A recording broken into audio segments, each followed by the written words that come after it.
Hello and welcome back to Taxpayer Talk.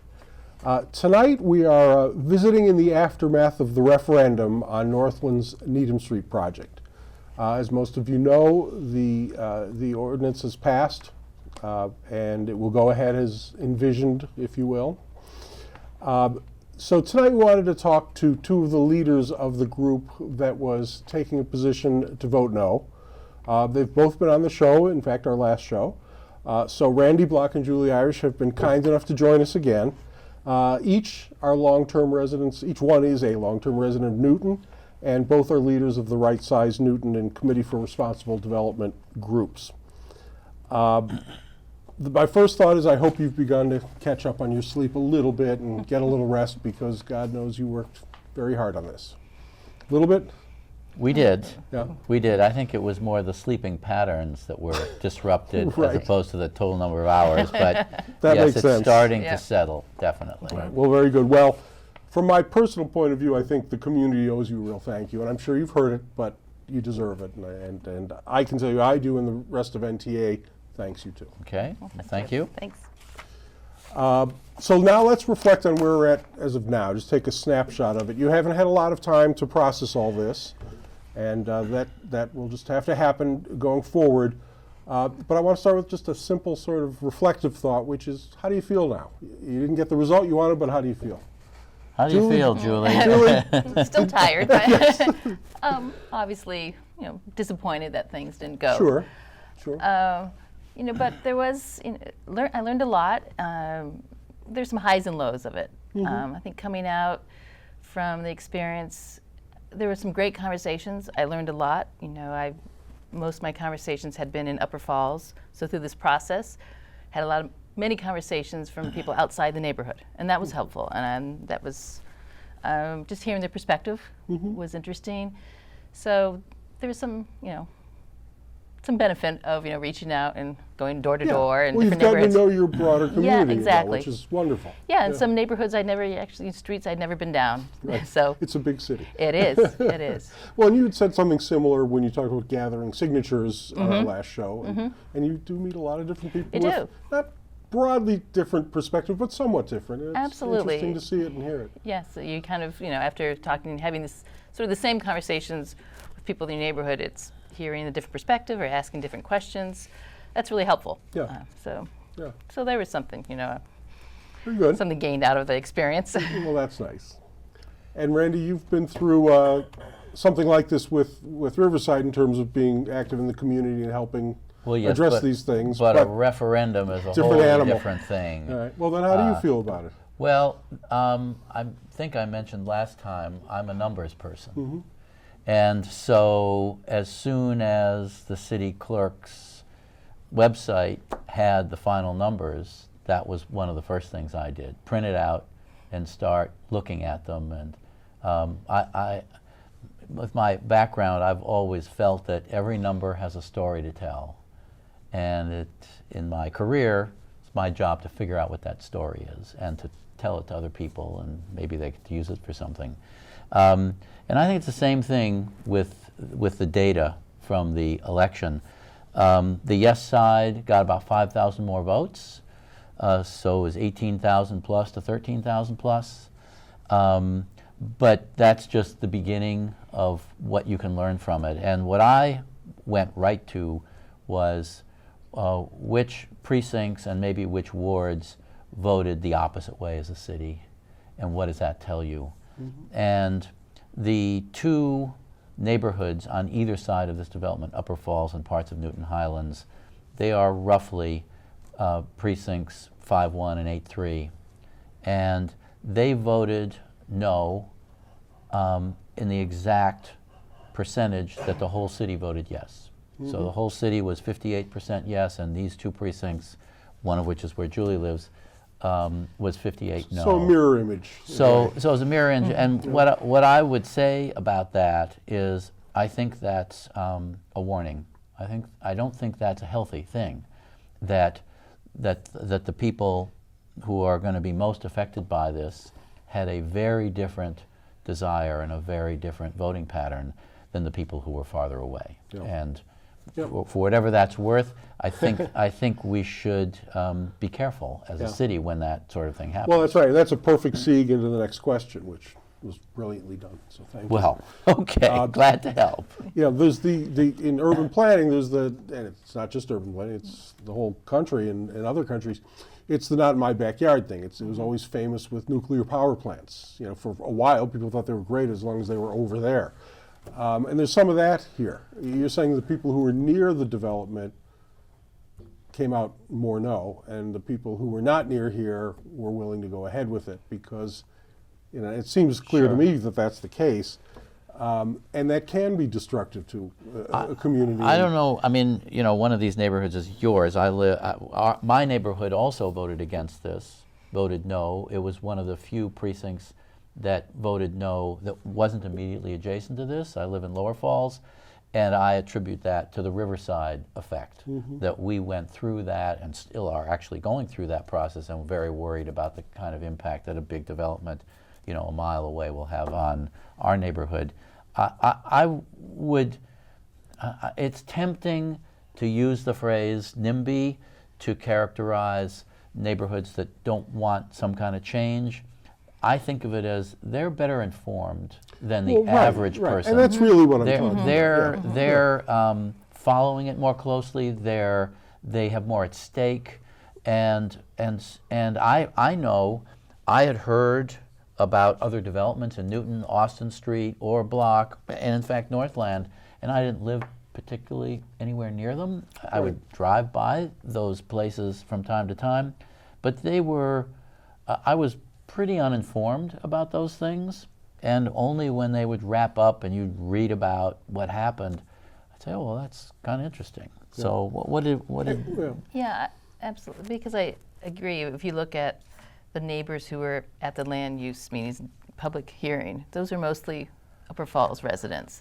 Those who probably wrote letters to City Council were probably Upper Falls residents because they've seen thinking about the impact, mainly around traffic, but also on the infrastructure and just sort of the, you know, maybe possibly in the schools as well, the increased school enrollment. So they were sort of, you know, digging into the details much more so than someone who lives across town because it didn't have direct impact on them. And they, you know, this is the life every day of everyone in Upper Falls and in Highlands and spends time on Needham Street or crossing through the intersection on a regular basis and envisioning what that'll be like with such a large development. Yeah, I think that's, you know, they Yeah, and we really, get more of a- when I bring up that point, I really am talking about the data, really, which is how focused are you on it, and if you see things you don't like much, if you're not really going to be dealing with it very often, your tolerance is more. There's nothing unkind Sure. Right. about No, it, it's- but That's right. ultimately, when it comes back to your community 2 years from now, you've learned you made a mistake because you've set no standards by which the entire city can hold to, and that's when I say that becomes dangerous because if you're not looking at a little bit bigger of a picture, you get what you get. That's my concern. It is important to try and ask yourself, what would I feel like? What would I be thinking? What would I be doing if this was happening around the corner from That's me? right. And some people think about it that way, and I certainly started thinking about it that way, partly because I went to Riverside. I said, "Oh my goodness, what Upper Falls is going through was in many ways And that's more when you stressful." volunteered. to take it on. Actually, that is how I got I know. drawn That makes into perfect this. sense. Absolutely. Luckily, lucky for us, you Well, did.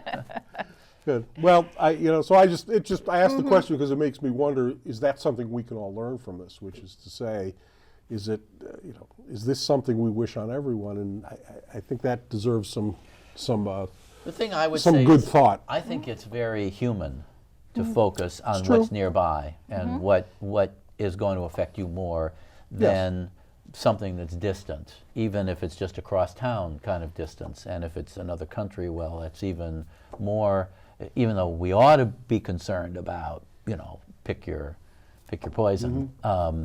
It's hard. It's understandable. It is hard, and it's a challenge going forward because when the next development comes up, how do you incorporate Right. that into the Well, I the have to approach? say the Right Size Newton organization, which is this nonprofit organization, is designed to be a kind of permanent Right. participant in Right. the Newton landscape, so that if there are developments that come up and some neighborhood is concerned about it, they want to know where to go, where to talk to other people who'd gone through it in their neighborhood and sort of get ideas. Hopefully they'll know to come Yeah. to Right Size Newton. Well, that's right. It will happen again. And yeah. maybe that will help bring people together, just you know, performing that function. Yeah. And I was very conscious of that with Upper Falls. You Yeah. know, that's what we were trying to do. Good, good. All right. Well, one thing that we struggle with at NT, and we've brought this to the attention of City Hall, is that there's truckloads of planning documentation in the city. Volume alone is very impressive. And a lot of it's logistical, a lot of it's very thoughtful, a lot of it's very professional, but what we find lacking in the planning approach is that all this information doesn't tie into a vision. There really is no clear vision for what Newton should look like 20 years from now or 30 years from now. And our concern is that a project like this has specific implications to what the city will look like in the future, but it's not a planned vision. It's whatever happens, happens. Is that something that Right Size Newton might look at going forward? Is there a way that Right Size Newton could help the city adopt a vision, develop and adopt a vision that would keep this from being sort of inadequately managed, if you will?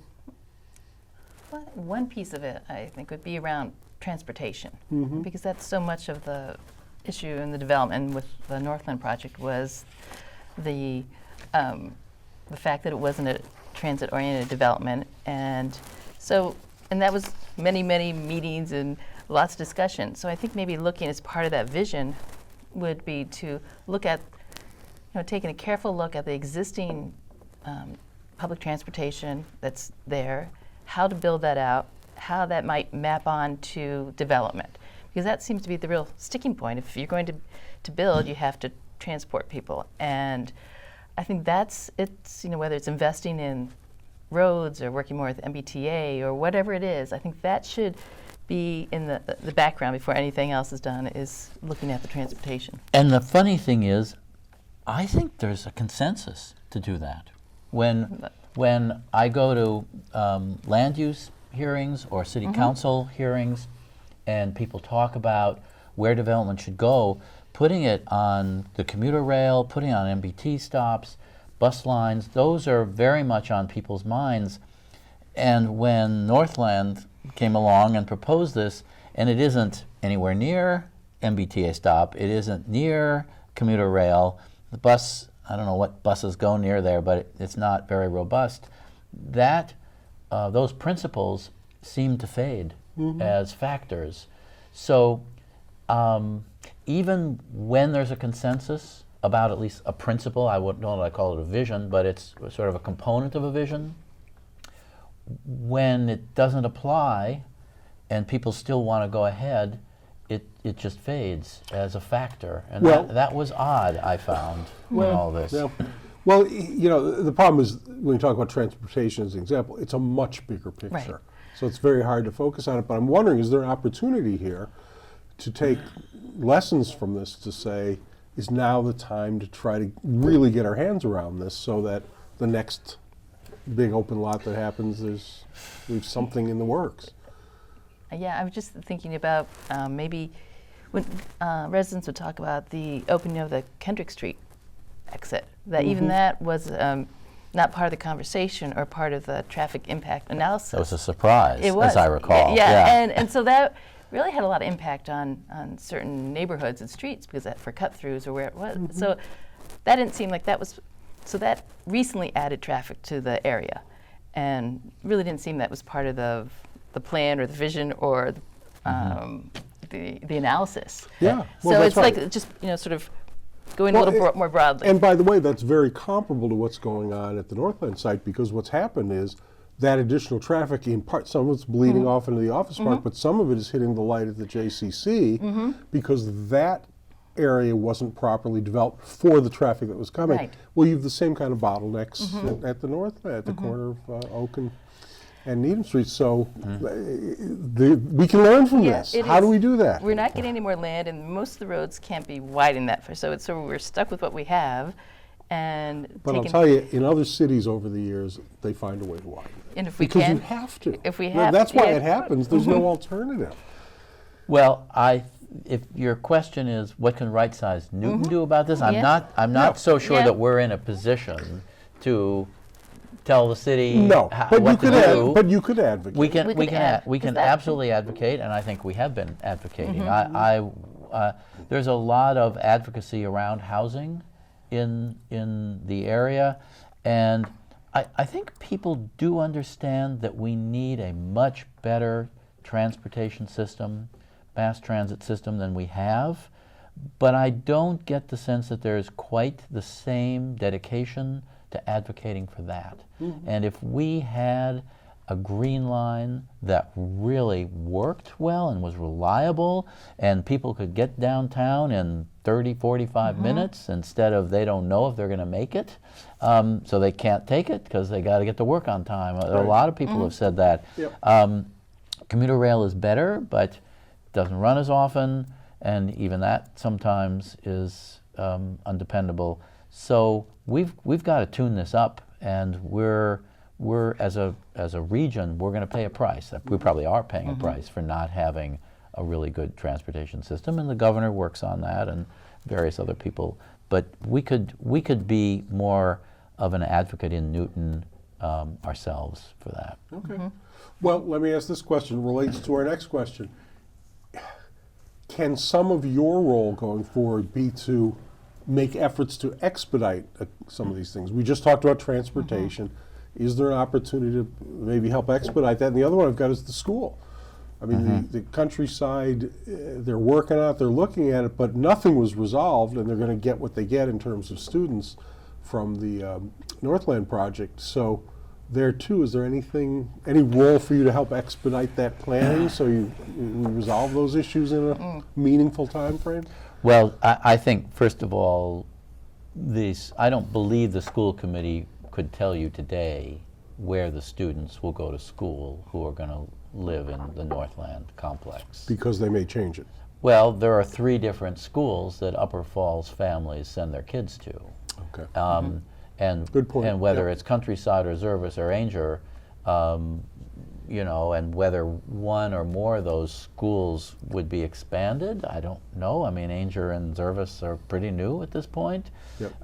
Countryside has its limitations. I mean, you're a Countryside mom, and that, I mean, those modular classrooms have been there quite a while, I understand. So I don't know how that's going to get solved, and I've heard the mayor say, well, school population is shrinking. We may not know exactly where the empty desks are. So if it's somewhere across town, maybe there'll be a busing solution. Of course, people don't like spending money on the buses, which, one would rather spend it on teachers. But Well, maybe that will be the transportation solution we have. well, I don't know about that, but I foresee a lot of issues around that, and one of the things that we've talked about is whether Upper Falls doesn't deserve its own elementary school again. It had that at Emerson. That was one of the elementary schools that was closed in the 70s as the school population really plummeted. Yep. And maybe that needs to get another look. Of course, the problem with that is the overhead of doing that will blow away anything you gain from the tax revenue. Just blow it away. Well, I think the tax revenue was suspect to begin with. Agreed, but even using those fanciful numbers, that was it, 1.2 million a Yes. year or something, supposedly. Yeah.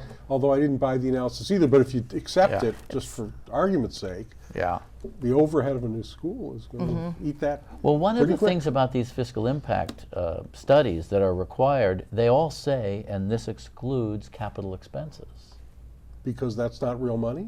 No, because that's just not the model, I guess.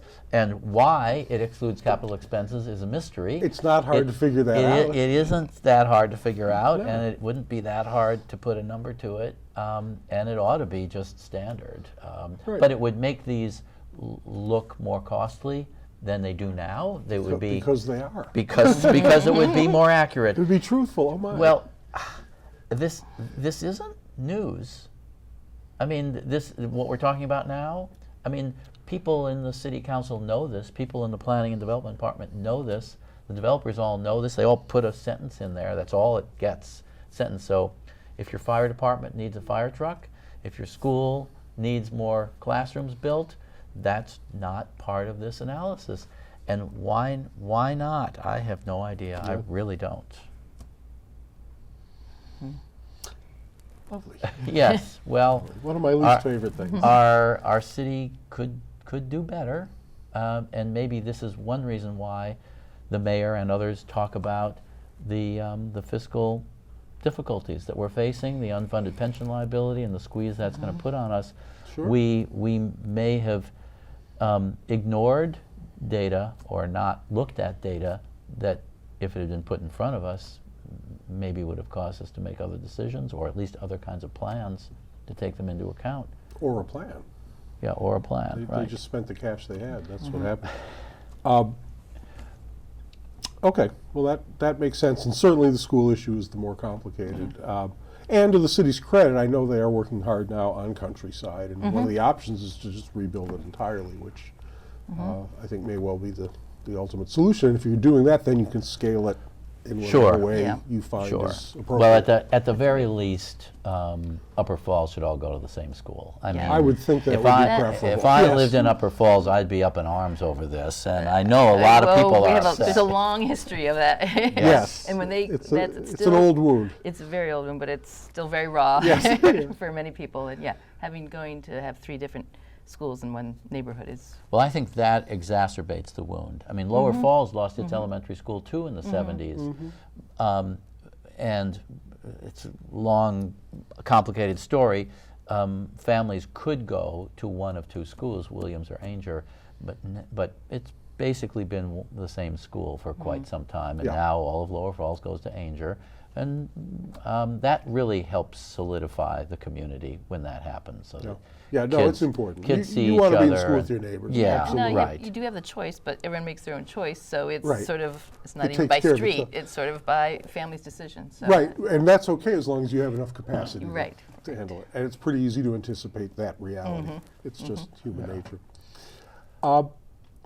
One of the things I'd mentioned before the show started that we did a series on real estate development and some of the ways that Newton might do a better job of managing these large-scale multi-use, mixed-use developments. How would your group, are there opportunities for your group to challenge the council to have a more cohesive approach? And let me give you a specific example so you can react to it. Part of the problem is the tax revenue. If you have commercial and residential and retail space together, what's the right tax rate? Right now, it's not that easy, and the council has the absolute freedom to establish additional tax rates. And we have advocated, and we had experts here on the show talk about it, to have a standalone tax rate on mixed-use development. Because they have their own particular specific needs, and because of the size and scope we're seeing these days, which I wouldn't expect to change, they do require additional capital costs and step costs like school improvements.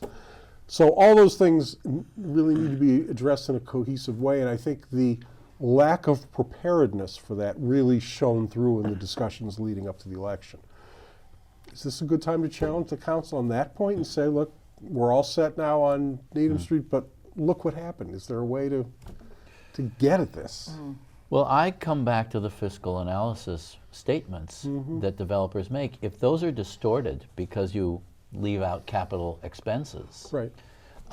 if they are distorted because you're playing with the numbers, you're kind of underestimating the number of school children, then it isn't all that helpful, and you get yourself into these kind of problems. And maybe if those things were done more transparently and in more of a standardized way, Yes. that then the tax rate questions could be looked at more carefully. Then you could say, well, this kind of development of this scale, Yep. this is creating disproportionate problems for the city to meet. So let's take a look at, and maybe there is a different tax category for large. There's nothing to stop us from doing that. That is Well- within our chartered rights. Okay. And I guess, I look at it, and, I've been in the private sector my whole career, and if you came with an analysis, a fiscal analysis, where you've addressed 75% of the fiscal matters carefully and thoughtfully, the CEO would laugh you out of his office. You wouldn't get a penny. You just wouldn't You would have to get go it. back and fill in the last 25%. If the CEO allowed you to come back, that could be the last thing you do. This is true. So This it's is just, true. to You me, better. it's so academic, and it's just not dealing with the real issue. And I don't know. I'm just trying to be, Yeah. I'm looking for silver linings, and how do we draw on what has happened and what we've learned and what we've been through as a community and do better. You've time to think about it. We don't have to figure that out today. I don't know that we have an explicit answer for you because, like I said before, very little of this is news. It's been said before. We're not saying things that you're not asking questions that haven't been asked before. So what have we done about that? And I think the city council, in part because Riverside and Northland are very large developments, are of similar scale, Yes. and raise similar kinds of questions. So how do you estimate the educational costs that the city is going to incur if this gets built? And one developer had one set of numbers, the other developer had another set of numbers, and they sort of, you have to ask the question, well, what's the standardized way we're going to agree on crunching these numbers? And some city councilors are starting to say, well, let's at least agree on what the average cost per student is. But we do know that. That's but very clear in the school department there are documents. there are several different numbers that you could defend as average cost per student, and I don't dispute that. The state has one number, the city has another number. There are adjustments you could make to exclude federal funds and state support funds. So you could come up with different numbers. So let's see them. Describe them. Well, and the other thing you do with complex fiscal issues like this is you have ranges, because Yes. we know that we don't know what the number is. Yeah. All we know is the average is never going to happen. Right. So if you look at ranges, and then you might have 2 or 3 contingencies to accommodate and those these ranges, reports and none of that's present. Don't provide ranges. Right. They give you a number, and I Right. don't mind a single number, but you need a range in Yeah, but addition to that. well, exactly. And when it comes to capital improvements, that range becomes very important too, because those are a little harder to pin down with precision. But Sure. we can live without precision, just better. Better would be better. That's a new thought, right? Yes, I suppose. All right. Well, very good. Well, then I will bother you no more. Okay. But again, we appreciate what you've done, and I think it was overall pretty good discourse for the city. And I know people got a little emotional at times, but it was a reasonable discourse. I'm just not sure we got to the right place on it. No, and it was encouraging to see that over 13,000 people that we did garner their vote, voting no. So. Yes. Okay. Well, very good. Well, thank you for joining us, and we will see you next time on Taxpayer Talk.